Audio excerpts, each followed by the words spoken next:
Hi friends, welcome to TNPSC லட்சிய விதைகள் channel. இது வரைக்கும் நம்ம தமிழ் நியூ புக்கில் இருக்கக்கூடிய கலைச்சொற்களான 6ஆம் வகுப்பு 7ஆம் வகுப்பு 8 9 இந்த வகுப்பில் இருக்கக்கூடிய கலைச்சொற்கள் நம்ம எல்லாமே பார்த்துட்டோம். இன்னைக்கு இந்த வீடியோவில் 10th தமிழ் நியூ புக்கில் இருக்கக்கூடிய கலைச்சொற்கள் வந்து பார்ப்போம்.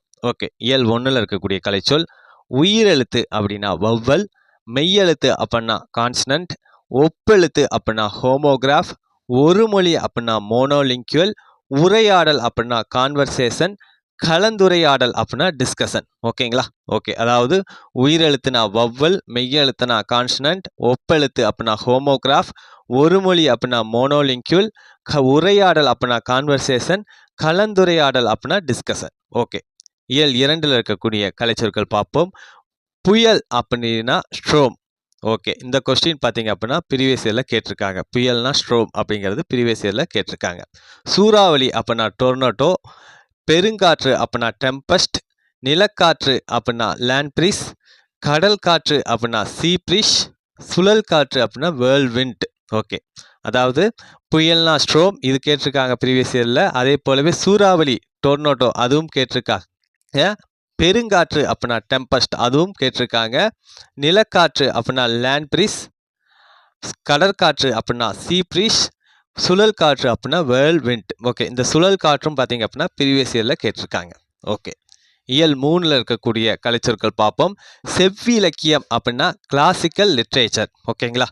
ஓகே, காப்பிய இலக்கியம் அப்படின்னா எபிக் லிட்ரேச்சர், பக்தி இலக்கியம் அப்படின்னா டேவஷனல் லிட்ரேச்சர், பண்டைய இலக்கியம் அப்படின்னா ஆன்சியன்ட் லிட்ரேச்சர், வட்டார இலக்கியம் அப்படின்னா ரிஜினல் லிட்ரேச்சர், நாட்டுப்புற இலக்கியம் அப்படின்னா ஃபோல்க் லிட்ரேச்சர், நவீன இலக்கியம் அப்படின்னா மாடர்ன் லிட்ரேச்சர். ஓகே, செவ்விலக்கியம் அப்படின்னா கிளாசிக்கல் லிட்ரேச்சர், காப்பிய இலக்கியம் அப்படின்னா எபிக் லிட்ரேச்சர், பக்தி இலக்கியம் டேவஷனல் லிட்ரேச்சர், பண்டைய இலக்கியம் ஆன்சியன்ட் லிட்ரேச்சர், வட்டார இலக்கியம் ரிஜினல் லிட்ரேச்சர், நாட்டுப்புற இலக்கியம் ஃபோல்க் லிட்ரேச்சர், நவீன இலக்கியம் மாடர்ன் லிட்ரேச்சர். ஓகேங்களா?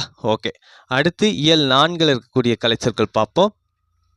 மீ நுண் தொழில்நுட்பம் அப்படின்னா நானோ டெக்னாலஜி, உயிரி தொழில்நுட்பம் அப்படின்னா பயோடெக்னாலஜி, புற ஊதா கதிர்கள் அப்படின்னா அல்ட்ரா வயலட் ரேஸ், விண்வெளி தொழில்நுட்பம் அப்படின்னா ஃபேஸ் டெக்னாலஜி, விண்வெளி கதிர்கள் அப்படின்னா காஸ்மிக் ரேஸ், அகச்சிவப்பு கதிர்கள் அப்படின்னா இன்ஃப்ராரெட் ரேஸ். ஓகே, அதாவது மீ நுண் தொழில்நுட்பம் அப்படின்னா நானோ டெக்னாலஜி, உயிரி தொழில்நுட்பம் அப்படின்னா பயோடெக்னாலஜி, புற ஊதா கதிர்கள் அதுதான் அல்ட்ரா வயலட் ரேஸ் அப்படின்னு சொல்கிறாங்க. ஓகே, விண்வெளி தொழில்நுட்பம் ஃபேஸ் டெக்னாலஜி, விண்வெளி கதிர்கள் காஸ்மிக் ரேஸ், அகச்சிவப்பு கதிர்கள் இன்ஃப்ராரெட் ரேஸ். ஓகே ஓகே, இயல் 5ல் இருக்கக்கூடிய கலைச்சொற்கள் பார்ப்போம். சின்னம் அப்படின்னா என்னன்னா எம்பலம் அப்படின்னு சொல்லுவாங்க.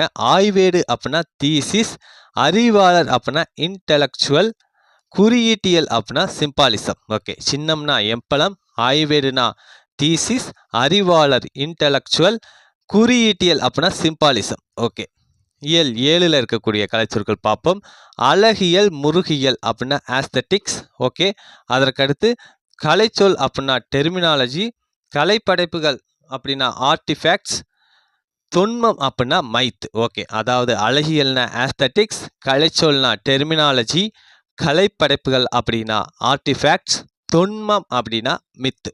ஓகே, இயல் 9ல் இருக்கக்கூடிய கலைச்சொற்கள் பார்ப்போம். இயல் 6 பார்த்துட்டோம். அதற்கடுத்து இயல் 7ல் இருக்கக்கூடிய கலைச்சொற்கள்.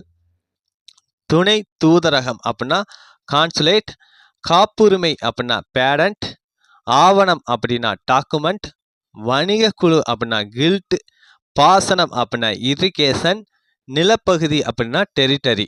ஓகே, அதாவது துணை தூதரகம் கான்சுலேட், காப்புரிமை பேடன்ட், ஆவணம் டாக்குமெண்ட், வணிக குழு கில்ட், பாசனம் இரிகேஷன், நிலப்பகுதி டெரிட்டரி அப்படிங்கிறது. ஓகே, இயல் 8ல் இருக்கக்கூடிய கலைச்சொற்கள் பார்ப்போம். ஓகே, நம்பிக்கை அப்படின்னா என்னன்னா பிலீஃப். ஓகே, மெய்யியலாளர் அப்படின்னா பிலாசபர், மறுமலர்ச்சி அப்படின்னா ரினைசன்ஸ் அப்படிங்கிறது. ஓகேங்களா? இந்த கொஸ்டின் பார்த்தீங்க அப்படின்னா இப்போ நடந்து முடிஞ்ச குரூப் 2ல் வந்து கேட்டிருந்தாங்க. ஓகேங்களா? மறுமலர்ச்சி அப்படின்னா ரினைசன்ஸ் அப்படிங்கிறது கேட்டிருந்தாங்க. மீட்டுருவாக்கம் அப்படின்னா ரிவிவாலிசம் அப்படிங்கிற இது. ஓகே, பாருங்க, அதாவது நம்பிக்கைனா பிலீஃப், மெய்யியலாளர் அப்படின்னா பிலாசபர், மறுமலர்ச்சி அப்படின்னா ரினைசன்ஸ், மீட்டுருவாக்கம் அப்படின்னா ரிவவாலிசம் அப்படிங்கிறது. ஓகே, இயல் 9ல் இருக்கக்கூடிய கலைச்சொற்கள் பார்ப்போம். மனிதநேயம் அப்படின்னா ஹுமானிசம், அமைச்சரவை அப்படின்னா கேபினட், பண்பாட்டு எல்லை அப்படின்னா கல்ச்சுரல் பவுண்டரிஸ், பண்பாட்டு விழுமியங்கள் அப்படின்னா கல்ச்சுரல் வேல்யூஸ். ஓகே, அதாவது மனிதநேயம் ஹுமானிசம், அமைச்சரவை கேபினட், பண்பாட்டு எல்லை கல்ச்சுரல் பவுண்டரிஸ், பண்பாட்டு விழுமியங்கள் கல்ச்சுரல் வேல்யூஸ். ஓகே, இன்னைக்கு இந்த வீடியோவில் 10th நியூ புக்கில் இருக்கக்கூடிய அனைத்து கலைச்சொற்களை பார்த்துட்டோம். மீண்டும் அடுத்த வீடியோவில் சந்திப்போம். தேங்க்யூ.